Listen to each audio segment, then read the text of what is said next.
Merci Madame la Présidente, Monsieur le Ministre, mes chers collègues. Mayotte est aujourd'hui l'un des territoires de la République où se joue une part décisive de notre crédibilité collective.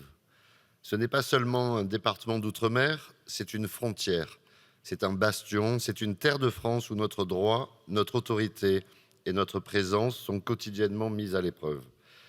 Le cyclone Chido en décembre 2024 n'a pas seulement détruit des maisons et des réseaux, il a mis en lumière l'ampleur d'un désordre ancien, profond, structurel. Celui d'un archipel submergé par une immigration irrégulière hors de contrôle, miné par l'habitat informel, rongé par une insécurité persistante et un sous-développement chronique.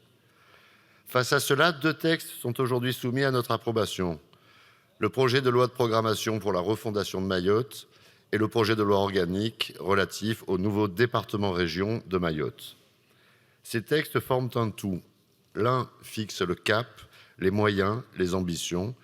L'autre établit le cadre juridique et institutionnel pour que ce cap soit tenu. Le groupe UDR les votera tous deux, pleinement, lucidement, résolument. Nous les voterons parce que ces textes répondent enfin à la gravité de la situation. Depuis trop longtemps, Mayotte est le territoire des demi-mesures, des discours compassionnels, des promesses jamais tenues. Avec ce projet de loi de programmation, nous avons enfin un plan structuré, chiffré, articulé autour d'un horizon clair, 2025-2031. Ce sont 3,2 milliards d'euros qui sont mobilisés pour l'eau, la sécurité, l'école, les routes, la santé. Ce sont des procédures allégées, un pilotage resserré sous l'autorité du préfet, un suivi annuel devant le Parlement.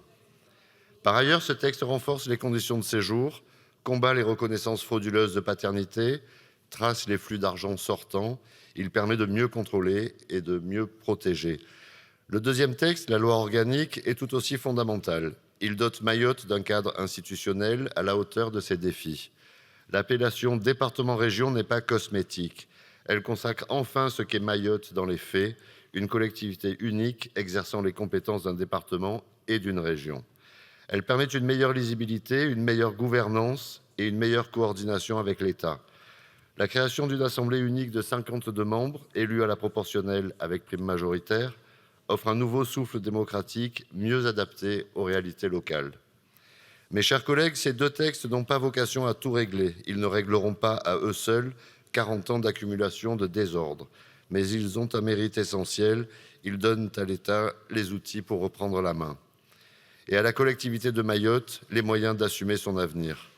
Nous serons vigilants à l'exécution réelle des investissements, à la qualité du suivi, à la continuité de l'action publique. Mayotte est un territoire français. Elle doit bénéficier des mêmes droits, mais aussi elle doit respecter les mêmes règles. On ne lutte pas contre la pauvreté sans ordre, on ne bâtit pas l'avenir sans sécurité et on ne protège pas les enfants en tolérant l'illégalité. Ces textes ne sont pas des lois d'exception, ils sont des lois de responsabilité. Et parce que la République ne peut pas reculer à Mayotte, le groupe UDR votera pour ces deux textes avec la volonté, à vos souhaits Madame la Présidente, avec la volonté d'en faire non pas des lois d'aménagement du désordre, mais des lois de refondation nationale. Je vous remercie.